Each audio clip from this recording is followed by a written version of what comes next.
The concerns of the European Union when it comes to the situation, in particular regarding human rights in the Crimean Peninsula, continue.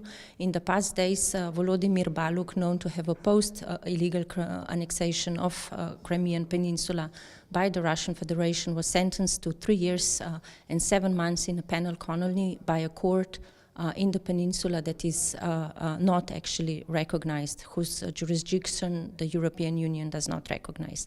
We've also seen worrying developments regarding the Crimean Tatar activist Bekira Degermendzhi, who was detained at the end of last year on dubious charges and is currently ill, so he suffers a medical condition.